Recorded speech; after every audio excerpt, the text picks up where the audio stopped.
मौजूद है कृषि मेला में, और कृषि मेला में मौजूद है तो निश्चित रूप से बात किसानों की होगी और किसानों के जो उपयोग में आने वाले सामानों की होगी। लेकिन मधुबनी के इस किसान मेला में क्या कुछ किसानों की बातें होती भी है या सिर्फ दिखावा बन के रह जाती है, यह जानने का हम थोड़ा सा प्रयास करते हैं। हमारे साथ में एक किसान है, क्या नाम हो गया आपका? मेरा नाम राम दुलार सहनी। अच्छा, यहाँ की मेला में क्या देखने आए थे? मेला में कृषि यंत्र देखने के लिए आए थे। क्या लग रहा है कृषि यंत्र जो किसानों के लिए बेचा जा रहा है उससे किसानों को बेनिफिट होगा, या फिर यहाँ भी जो सब्सिडी का एक बड़ा गेम होता है वो हो रहा है? गेम में हो रहा है ना सब्सिडी लोग। हाँ। क्यों, कैसे लगा आपको इस चीज़ का? आप कैसे प्रमाणित करते हैं? जो सामान बाहर में जो मिलता है जिस रेट में, इस रेट में जो यहाँ पर सब्सिडी काट करके मिलता है। अच्छा, जो बाहर में जिस रेट में, जैसे कि अब एक एग्जांपल देते हैं, ये मोटर है, अभी मोटर पैक भी हो रहा है, इस मोटर का क्या कॉस्ट होगा बाहर? बाहर में वही लगभग 12,000 रुपया, और यहाँ पे क्या कीमत होगा? यहाँ पर 18,000 19,000 बता रहा है। सब्सिडी काट के?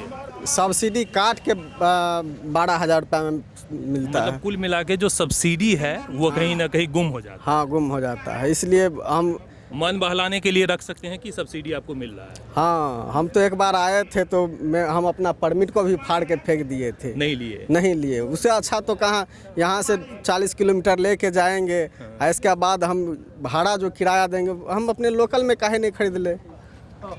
हम आपको बता दें कि इसी तरह से खाद बीज पे भी बड़ा गेम होता है, और एग्रीकल्चर डिपार्टमेंट की जो लूट खसोट की जो कहानियां हैं आए दिन आती रहती है, और बड़ा एक रैकेट चलता है, जिस रैकेट में कई सारे लोग हैं, कई सारे पदाधिकारी सम्मिलित हैं, लेकिन कभी भी इस चीज़ का खुलासा कोई करने से कतराता हुआ नज़र आता है। और सहनी जी काफ़ी दूर से आए हुए हैं, 40 किलोमीटर दूर से कृषि यंत्रों को देखने के लिए आए कि शायद कुछ सब्सिडी, कुछ राहत वाले सामान हमें मिल जाए ताकि हम किसान और खेती में काम कर पाएँ। फिलहाल आपने क्या लिया?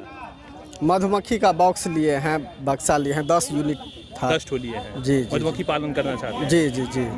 कहाँ सीखा आपने ये चीज़? ये ट्रेनिंग हमको मिला था, राजगीर में मिला था। जी। तो अब पालन करेंगे आप? जी जी जी। लगता है इससे आमदनी होगा? जी जी होगा। आपका क्या नाम हो गया? नवीन कुमार सिंह। कहाँ से आए हैं? सर ये काम करते हैं। अच्छा, काम करते हैं? जी। स्टाफ हैं कृषि मेला? नहीं दुकान में? नहीं, हम देखने के लिए आए। अच्छा, देखने के। किसान है क्या? नहीं सर। तो क्या चीज़, इससे पैसे ही देखने आ गए? ऐसे देखने आ गए। अच्छा, लेकिन क्या लगा सर सामान आपको? मैं तो बोलता हूँ सर कि ऑर्गेनिक खेती करने के लिए किसी किसान बोलते नहीं है, केवल केमिकल डालो और मजा करो, ये सिस्टम है। और क्या है कि जो किसान खेती हैं, अब ये पुरजान मैं दिखाऊँ बहुत पहले आ चुका है। यहाँ 20 साल में पीछे है। बिहार आज भी दूसरे राज्य से बहुत पीछे है। पूरे बिहार में पीछे है हर चीज़ में। एजुकेशन में देखिए कि सर, ये एजुकेशन की बातें आज नहीं करेंगे, सिर्फ एग्रीकल्चर की बातें करेंगे। तो लगता है कि ऑर्गेनिक खेती यहाँ पे कोई नहीं करने के लिए प्रोत्साहित कर होना चाहिए।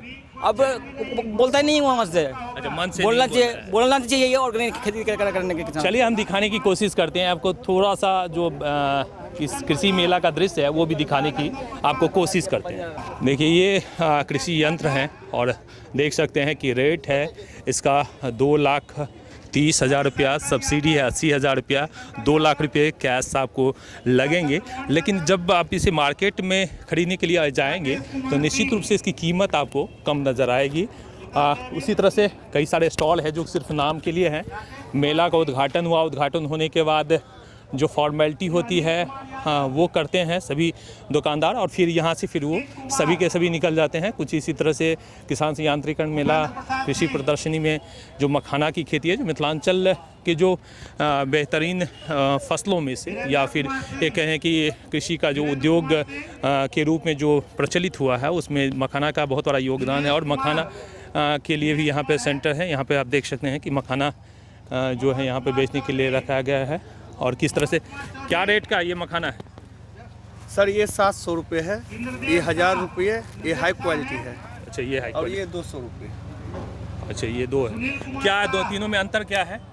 तीनों में ये हो गया फर्स्ट, ये सेकंड और ये थर्ड। कुछ अंतर भी खाने में, स्वाद में भी अंतर रहता है? नहीं, स्वाद में कुछ नहीं, सबको मिक्सचर भी कर सकते हैं सर, वो कोई बात नहीं है। अच्छा, एक में भी मिला दीजिए, कोई बात नहीं। बाकी हम लोग चाल के ना चलनी से अलग कर दिए हैं। ये बड़ा वाला है तो वो हिसाब तो से यहाँ पे मेला में कुछ सब्सिडी के तहत है या बिना सब्सिडी? नहीं सर, अभी सब्सिडी हम पहले बार आज मेला में आए हैं। पहली बार आए हैं इसलिए सब्सिडी का पता नहीं है। नहीं। चलिए, ये इन्हें पता नहीं है। आगे भी दिखाते हैं कि कोशिश करते हैं कि बहुत सारे यंत्र हैं, कृषि यंत्र सब आपको दिखाएंगे जो किसानों की सुविधा के लिए यहाँ पे रखा गया है। और देख सकते हैं कि किस तरह से कृषि यंत्र जितने भी हैं आपको दिखाई दे रहा है। और ये जो गेहूँ धान की कटाई के जो मशीन है वो भी है। साथ ही आपको पेड़ पौधे भी दिखाई दे रहे होंगे काफ़ी ज़्यादा, जो यहाँ पे आपको दिखेगा। कुछ नया किस्म का मशीन है, जानने का प्रयास करेंगे क्या है ये मशीन। ये तो ड्रिप इरिगेशन का है। अच्छा, ड्रिप इरिगेशन में। हाँ, तो इसमें है ना कि जैसे पानी के कमी को देखते हुए स्प्रिंकलर इरिगेशन टपकाव विधि से, ऊपर विधि से किया जाता है और ये नीचे ज़मीन में जड़ के द्वारा जड़ तक पानी को पहुंचाया जाता है। इससे पानी की बहुत बचत होती है। तो किसान ले भी रहे हैं या सिर्फ अभी दिखाने के लिए? ये तो मेला में प्रदर्शनी लगा हुआ है। इसे कृषि यांत्रिकरण में इसका मतलब छूट मिलता है, इसमें सब्सिडी है। तो सब्सिडी है, कितना आता है इसे, इसका कीमत? ये तो कीमत अभी नहीं पता है हमें। पता नहीं है, अभी आपने लगाया। सब्सिडी क्या है, कुछ पता है? सब्सिडी इसमें 75% के आसपास होता है जीएसटी के कारण। ऐसे 90% सब्सिडी रहती थी। और दिखाइए आपको कि स्टॉल, विभिन्न तरह के स्टॉल यहाँ पे लगे हुए आपको दिखाई दे रहे होंगे कि सभी स्टॉल में धीरे धीरे समेट कर लोग जाते हुए आपको दिखाई दे रहे होंगे। चूँकि ये एक मेला निश्चित रूप से जो है यांत्रिकरण मेला जितने भी लगते हैं बड़ा ही फॉर्मेलिटी टाइप से होता है कि सिर्फ उद्घाटन होता है। उद्घाटन होने के बाद जो है धीरे धीरे फिर सारे दुकानदार चले जाते हैं। यहाँ पे कुछ इसी तरह का नज़ारा आपको दिखाई देगा। मात्र 1 से 1.5 घंटा पहले उद्घाटन हुआ है और जो है इसके अंदर के कैंपस का जो अंदर का हाल है वो आपको देख सकते हैं कि किस तरह से बना हुआ है। किसान सह कृषि यांत्रिकरण मेला 2 दिवसीय था, आज अंतिम दिन है। इसमें किसान के द्वारा उत्पादित गुणवत्तापूर्ण प्रोडक्ट दिखाया गया, प्रदर्शन लाया गया था जिसको किसान ने देखा। और इसके साथ कृषि यांत्रिकरण मेला जो बिहार सरकार के द्वारा 110 कृषि यंत्र पे अनुदान दी जाती है उसको भी पब्लिक के किसान के बीच दिखाया गया। कुछ किसान खरीद भी किए हैं। और इसके साथ यहाँ पे किसान जो उनको पसंद था, परमिट निर्गत था, उसको देखे हैं, समझे हैं, उसके बारे में जानकारी लिए हैं, जिससे कि खरीफ और रबी के बीच में जो बहुत कम समय का रहता है लगाने का, तो खरीफ का कटनी कैसे आसानी से हो यंत्र के माध्यम से और रबी का बुआई भी जल्दी से हो यंत्र के माध्यम से, इस सब के बारे में। और इसके साथ साथ तकनीकी जानकारी भी दी गई है रबी फसल के लिए किसानों के बीच। 2 किसानों ने आरोप लगाया है, एक कि ऑर्गेनिक खेती का प्रचार प्रसार आप नहीं कर रहे हैं और दूसरा सब्सिडी जितनी मिल रही है मशीनों पे वो कहीं ना कहीं बिचौलिए खा जा रहे हैं, या फिर सब्सिडी फॉर्मेलिटी के लिए हो रही है। सब्सिडी काट को ही किसान को पेमेंट करना है, ठीक है। कीमत में बाजार में मिल रहा है सामान, उससे कम कीमत में बाजार में सामान। बाजार से स्वतंत्र है किसान, तो स्वतंत्र है, जहाँ सस्ता पड़े वहाँ ले सकते हैं। सब्सिडी वाले सामान महंगा क्यों है? ऐसा नहीं है जी। ऑर्गेनिक खेती का प्रचार प्रसार भी नहीं हो रहा है। ऑर्गेनिक खेती तो किसान खुद कर सकते हैं। जैविक खेती प्रोत्साहन योजना के तहत किसान बहुत सारा भर्मी पीट के लिए आवेदन किए हैं, बना भी रहे हैं, निर्माणाधीन है।